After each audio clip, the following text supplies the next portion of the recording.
Я представляю вам мобильный костер. Сейчас расскажу, почему возникла необходимость в его изготовлении. Изготовил я его сам буквально за 2 часа. В качестве колес использовал баллоны из-под фреона, небольшую раму, обрезанная бочка. Бочка у нас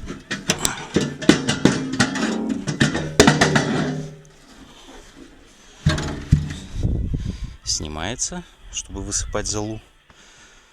В чем преимущество этого мобильного костра?